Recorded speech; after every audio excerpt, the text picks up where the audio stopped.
You're listening to Health Nuts with Dr. Chris Carr. Making lifestyle changes is hard for many people, and not knowing what to do or how to do it makes the task all the more daunting. Here at Health Nuts, we focus on helping you live a fuller life by discussing everyday health issues and exploring breakthrough solutions on how to overcome them. And now, here's your host, Dr. Chris Carr. Hello, welcome back to another episode of Health Nuts. I'm your host, Dr. Chris Carr, and today I've got an awesome guest for all of you to listen to, and that is one Robin Janis. Robin is a certified life coach, weight loss mentor, and founder of Abundant Life Coaching. Her wellness journey began at the age of 8 during a summer experience at Fat Camp, and that's really how that happened. After spending 32 years struggling with losing weight and emotional eating, she realized that the freedom she was seeking was not with the food she was eating as much as what she was feeding her mind and spirit. That a diet was truly a daily intake of empowering thoughts and things. This began an intensive spiritual study of wholeness and mind, body, life, wellness. And I'm so glad to have her on. So I've learned a lot from her over the years. So Robin, welcome to Health Nuts. It's so great to have you. Oh, thank you, Chris. It's great to be here. So that was a fancy schmancy intro of you. Tell the audience a little bit more about yourself. Well, again, my journey did start, didn't know it was going to start back there when I was at Fat Camp, but went through a major journey of having that affect my life in a lot of ways. And for me, my mission and my passion is to really empower people to take back control of their life, really accept where you are right now. You know, and coaching's a process of with a client, letting them be who they are right now, helping them focus on where they want to be. And then in the middle of this conscious conversation is, and what are we willing to do to get there? So my mission is really to help people just embrace the magnificence of who they are and to realize through the power of your mind first and then your actions, what you can really accomplish. And how long have you been in coaching for? Since 2006. I was certified in 2006. So I was actually a weight loss consultant before that. And it's interesting, you know, as a consultant, you find out everybody wants to be told what to do, but nobody really wants to be told what to do. You know, so coaching really empowers people. I really encourage my clients to become their own expert. I'm an expert, but I'm an expert on me. And everybody has to realize that they truly are the expert on themselves, and everything they really need, all their truth is really inside of them, but it's nice to have people along the way help shine a light on that wisdom and bring it forth. And today's topic, which is going to be mindset, and a lot of the audience may not really understand how mindset is so important to anything, not just health related, but for anything they're trying to reach with employment, financial goals, within their marriage, with their kids. How mindset is such an integral role in it. And one of the things I focus on in the practice are the 5 essentials. And the first essential that we bring down is that mindset piece. And you've spoken at a bunch of my seminars, and this piece that you're going to share, I just really value it. I'm looking forward to you sharing it. Before we get to that, I always like to start this off with an affirmation, maybe a quote you live by or something you've seen throughout the years that stuck with you. You mind sharing one? Yes, well, again, I am very in depth in the Bible myself, and this is the perfect quote for this, is as a man thinketh in his heart, he becometh. And that's the truth. And just what you said, it's not just about wellness. No matter where we are in our life, how we think about it, and a lot of times our thoughts about something are really actually worse than whatever it is. So getting the mind, really focusing on what are we really thinking about can totally change our life. Yeah, that's a great segue into today's piece on mindset. And we were talking pre-interview about some things we wanted to go over. And one of those were the vision, how people see things. Can you go into a little bit more in detail with maybe labels we have followed throughout the years and how labels can sometimes dictate our behavior? Yeah, because I think, you know, we're in the life that we're in, people are labeled all the time, you know, even with our children, they have ADD or ADHD or What I've learned is what we speak over ourselves, what we label is what we focus on. And I think one of the examples, a couple of them that we did talk about, and as you know, I have a grandson who's 10 and a half months old, and, people talk about, oh, he's going to be, pretty soon going into that difficult stage or anticipating the terrible twos. But wouldn't it be nice if we relabeled the terrible twos from that to this is the boundary stage? And I didn't come up with that. I read this online, an article, and I don't remember who wrote it, but it's true. If we're thinking about the terrible twos, man, we're anticipating the worst. But a boundary stage, it's the stage the child is. They're going to be testing the boundaries. So it makes a difference how we see it. Yeah, the vision. Definitely. Yeah, the vision into it and kind of the own personal perspective that each person has going into an event will help dictate how they're going into it. Because one thing I always move forward with patients on is we know optimists live longer. Yes. And it never fails. If a patient comes into the office and I can't, I won't, it's not going to happen to me. Yes. 9 times out of 10, their recovery is not either delayed or it just doesn't happen. Absolutely. Because they have the mental block is taking place. That's right. And I help people, I have a lot of my clients will come in and, they talk the same thing. And one of the good ways to reframe that is, in truth, if they're honest, you have no evidence to know that things won't change. The evidence you have is perhaps you haven't found your way up into this moment. But if you're honest, you have no evidence what the next 5 minutes will bring or who you will meet, who could help you or what's around the corner. But we get so stuck in our past and we keep repeating the story. So I encourage people, stop telling the story of what was. If you really want change, we have to start creating that story of how you want it to be. Yeah, unfortunately, I think a lot of folks, they say they want it, but they don't want to put in the time and effort to actually go out and get it. Right. So it's always with, I had a client a couple years ago who came in and she had a very quirky personality. So I knew I could be the real me with her. And she came in with a whole long list of what was going wrong in her life and all the aches and pains and ailments she had. And she wouldn't do this and I won't do that. And don't ask me to give this up, but I want to lose 50 pounds. And I looked at her and I went, well, so what? I want to be a country singer. I said, the question is, what are you now that you've told me what you won't do, what are you willing to do to get the results you want? And that willingness is the biggest piece of all. And we have to be honest with ourselves. I've had people come in and, they'll want to change something and I'll say, how do you know? Or if you give that magic question of, if you woke up tomorrow and, if we're talking about our health and wellness and everything you wanted, you woke up and that's what you were, what would be different and how would you know? And then the next statement of that is, but now it's up to you to maintain this. Right. So you're presented maybe with the weight loss or the vibrant health, but with that comes responsibility because 24 hours later, now you have to be that person to take the steps to maintain this for the rest of your life. Yeah. Responsibility, accountability. Absolutely. All the above. Absolutely. Yes. And I think you hit the nail on the head because if you can transition this when somebody comes in or we're working with someone and they just have this thought, and one of the things I will express to them is, do you believe that you can get 1% better? Right. And every one of them will say, yeah, I can get 1% better. I said, the only thing that's stopping you from that 1% to 100 is that 99% ends up being the things you're willing to do as well as what you're trying to achieve. And then kind of the aha will come on and they'll have the visual, they'll actually can see it for the first time in a long time.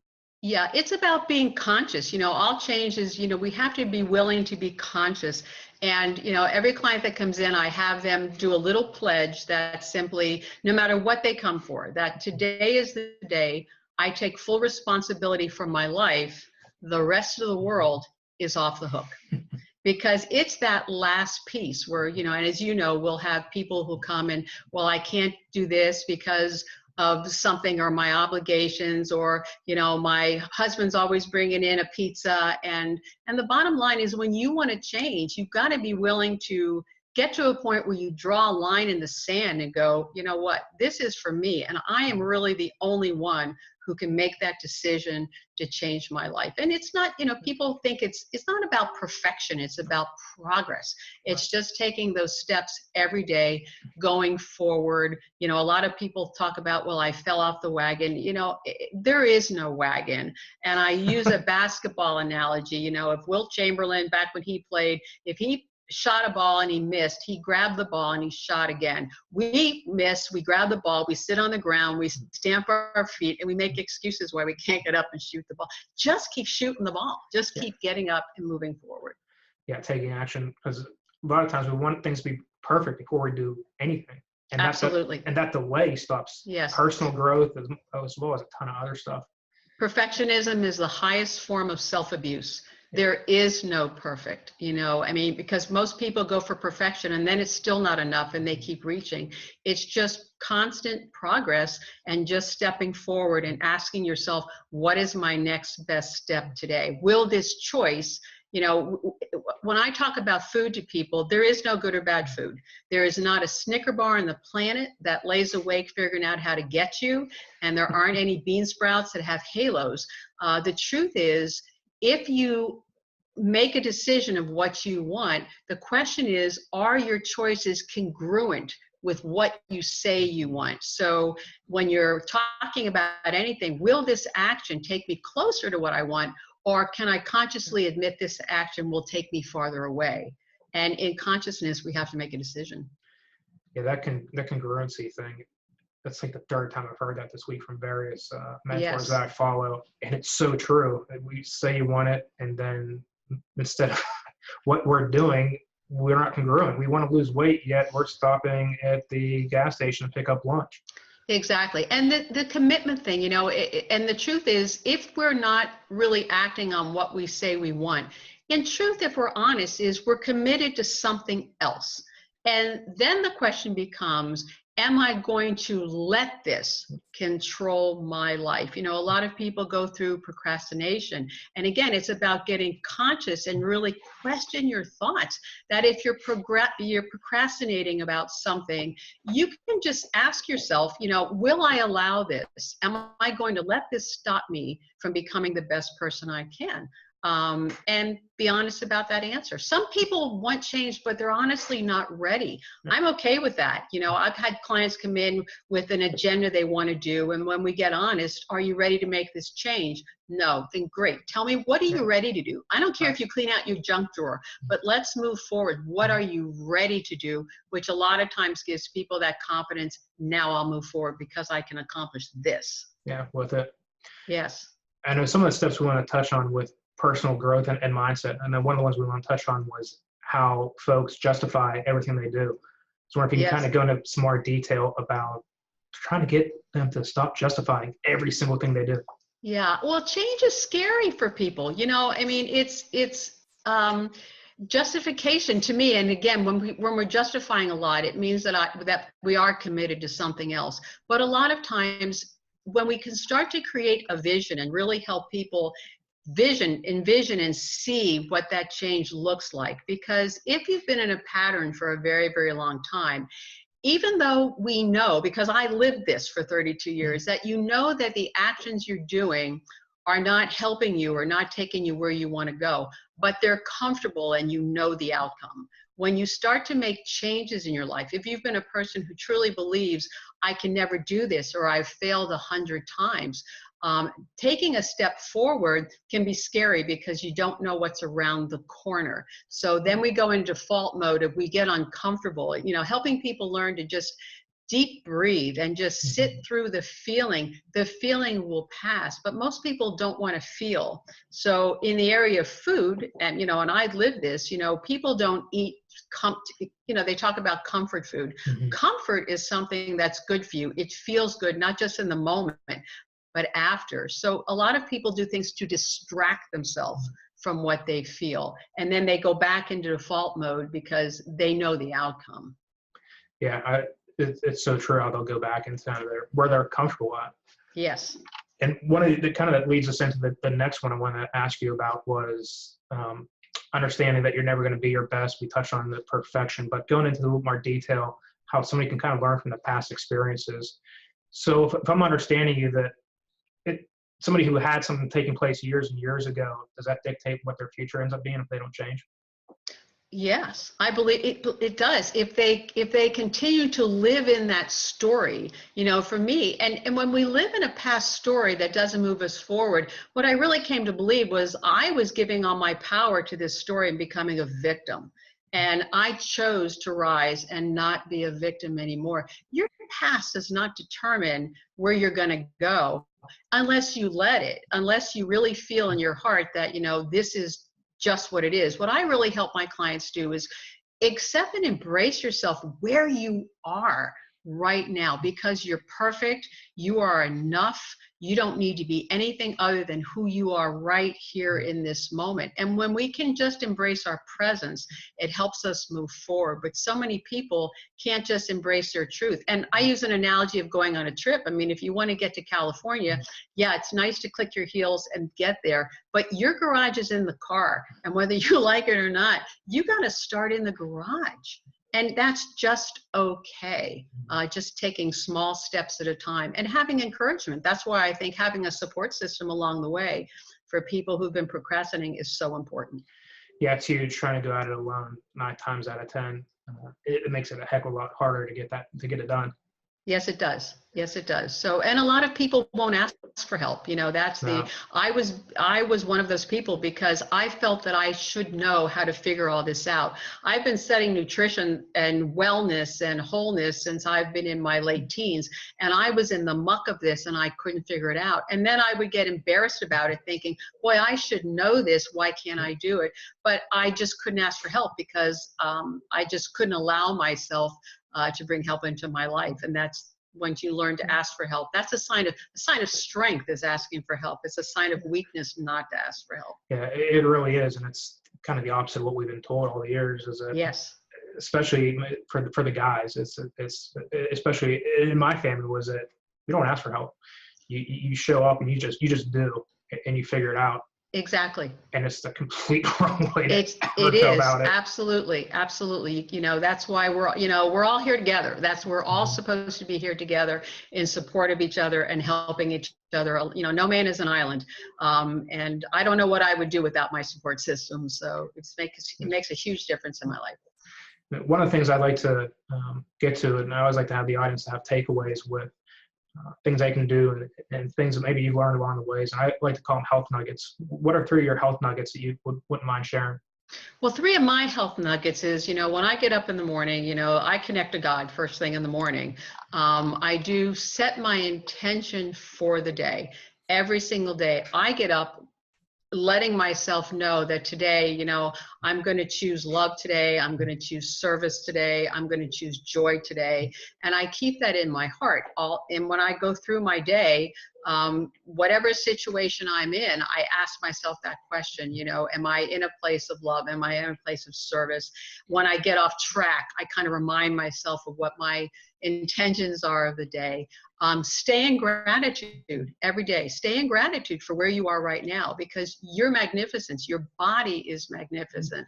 I think people forget that, just the fact of we breathe, the body just does it. Your heart is beating, and we take so much for granted about the magnificence of this body that we have. And, stay connected. That's my 3rd one, be connected to the people in your life. Don't do any of this alone. Make sure you reach out to your family and friends. Yeah, the first one I loved, which I teach it as well. It's the internal perspective. Absolutely. And the stresses, so it sounds great on paper, and I'll be the naysayer here to somebody who's listening. So it sounds great on paper. You say, just show up and all the stresses you have, it's okay to have those stresses, but they might have a car broken down, bills that they're having a hard time paying, maybe childhood issues, or problem with their kids, problem at the house. What would you say to someone like that? Yes. It feels like just they have that black cloud over top of them. Well, there are a lot of people who feel like they have a black cloud. I know a lot of people focus on that black cloud. And I think for me, it always goes back to what I said a little earlier, that you have no evidence that things won't turn around. Maybe where you are right now, you can't see that door, but just to allow yourself one positive thought can really change it. I really encourage people to get excited about change. Put a little emotion into this. I kind of always have a vision for myself of what's coming when I was in the dark side. And I was in the dark side for many years. And when I turned it around, I remember one day God just, spoke to me, and I was like mentally digging this hole. And he did say, you can stop digging and take a breath. And possibly allow yourself to get excited about the possibility of something different. It's allowing that possibility of what's around the corner. And, I don't know when it's coming, but I know it's coming. And to be, put that possibility in that. Yeah, and that kind of goes back to the beginning, where your thoughts will dictate your behavior and your actions. Right. I have a lot of people who come, they have some financial issues and things. And there's a big difference between being broke and having a poor mentality, that, that you're poor. That's pretty hard to get out of, but broke can be temporary. It's just, and then even with that, to be in gratitude, every bill I pay, I write thank you on that check. If the electric bill is high, I have to be grateful that I've got electricity. We forget about the simple gratitude when we're overwhelmed, that, if you're sitting on a chair, be grateful for the chair. You have a roof over your head. Perhaps you smelled your coffee perking this morning. You had hot water to take a shower. People make an analogy of, you can see the glass half full or half empty. I come from a place of, I'm so grateful I have a glass. So we can always, I think, no matter where we are in despair, and I don't mean to make light of people in despair, but if we're honest and we sit still long enough, we can find something to be grateful for in the moment. Yeah, I was working, and it's just a real quick story on my end, is that I was at the city mission this past week, and I was working, and as I was leaving, I had the doors locked up, and I was on my way out the door, and there was a gentleman where he was staying in a dormitory, and he was a homeless gentleman, and I couldn't understand what he was saying. He was saying, hey, hey, hey, hey, hey, and in my head, I was like, I just locked up, I got to get going. And then I said, stop and see what he needs. Right. He needed his blood pressure taken. And in that moment, I was like, sometimes you get caught in just rushing. Yes.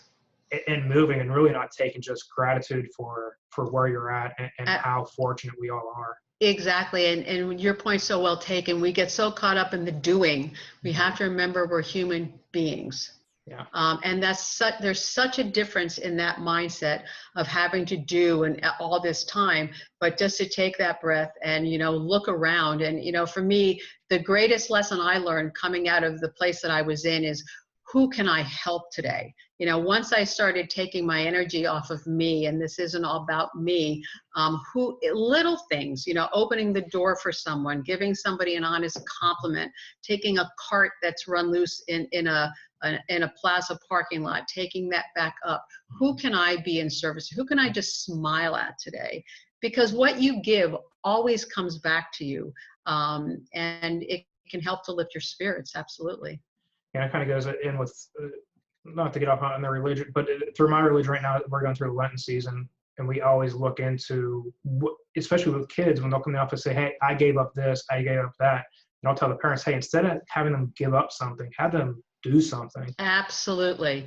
Yeah. I mean, to me, in my Christian faith, it isn't about, and I didn't really find God till I was in my 40s, but I can remember as a child, and I come from, my mother's side was this big Italian family, and they'd all go through Lent, and they'd all give up candy and goodies. And then on Easter Day, man, it was just, everybody's plowing back into it. So, to me, it's that I learned that, to me, it's not about giving up. It's about spending more time, for me, with Christ. But exactly what can you bring into your life that is going to help others, and how can you be in service? And forget about the chocolate bunnies. It's about what can you get closer to that's going to help you rise. Yeah, absolutely. There's a bigger mission out there than getting off the chocolate. Yes, there is. For 6 weeks. Exactly.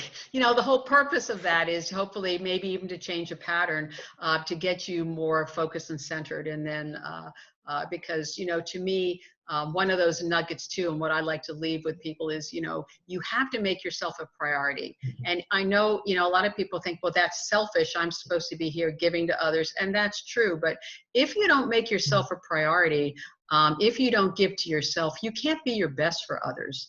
And that's simple analogies. You can't pour from an empty pitcher. It's okay, and especially women have an issue with this. It's okay to take care of yourself, because when you're happy and you're healthy, you spill that over into everybody you meet. And right. that's what, especially in a family, that's what you need to do. And, moving forward onto this, I always love to ask this one, so that was a great lead into it. If you're able to go back to the future, if you will, 20, 30 years, what would you tell Robin? Well, because of where I've come from, because even 30 years ago, to me, it would still be that I'm enough right now, exactly as I am, that, I don't have to be who I'm not. And just to make sure that everything I do comes from integrity and what my core values are, and just to be okay with who you are. That's and great. The world needs you. I mean, the world needs every one of us, because you're worth it and you're important. Yeah, integrity, especially in this day and age. Absolutely. It's huge. Absolutely. Doing what feels good and doing what's right, is a very, very different thing. So integrity is important. And that definition of integrity is doing what you said you would, even when you don't feel like it. But it has to come from your own personal core values. And, for me, my whole change came from just realizing what a gift. I mean, for everything that I went through, the fact that I was still here amazed me, that, God must have had me here for a reason. But when you stop taking life for granted, and you realize what a privilege it is to be here, it changes everything that you do. Yeah, it surely does. Yeah. So before we end this, I'm gonna throw a bunch of questions at you. Go ahead. Throw it. Time to get peppered. So best advice you ever got? The best advice I think that I ever got, my father years ago, he said this to me when I was a child, and he said this to my son when he was a child, was that to honor everybody, and that there was no one more important than you were. And with my son, he made the analogy with him that he had to remember that every single person puts on their pants the same, one leg at a time, and that everybody deserved honor and respect. Love it. What makes you a health nut? Well, what makes me a health nut is just the fact that I have learned just to embrace my life. The things that I do, we talked a little bit, I think, in my intro in diet, that DIET, and that is that daily intake of essential empowering thoughts and things. It's not about the food. It's everything you bring into your life nourishes you, and that diet is a prescription for living. So on a daily basis, I check in with, what am I eating? I move my body every day in some form of another, because we're meant to move. And also, what am I reading? What am I feeding my mind? So these are the important things to me. What resource would you recommend to feed somebody else's mind? Well, for me, again, my biggest resource is the Bible. Everything that I'm looking for, is pretty much in there. I really like the aspect. I don't know if you're familiar with Byron Katie. I read a lot of her books, and, really understand that principle. So that's a good resource too. And lastly, for the audience who out there who needs your help, how do they find you? Well, as I said, my web designer is actually sitting in my living room. We are in the process of building my website, but they can reach me at robin@abundancefromthenet.com, or they can certainly call me at 724-809-7662. And if you're local in this McMurray Peters Township area, they can find me at Sunnybridge Natural Foods 3 days a week. I'm there also. Love it. Robin, thank you so much for sharing this message. Oh, thank you so much for having me. It's been a pleasure. Yeah, what a great piece you gave. So thank you. Look forward to talking down the road. Okay, me too. You take care. You too. Have a blessed one. You too. So, you've heard from the experts yourself this episode and have gotten some golden nuggets on health. There is so much more to come and so much more to learn. Head on over to pghcw.com. Again, that's pghcw.com. and sign up for our newsletter where you'll receive free info on how to get and stay healthy. Thanks for listening, and we'll see you next time on Health Nuts with Dr. Chris Carr. Be sure to subscribe to the podcast and please leave a review.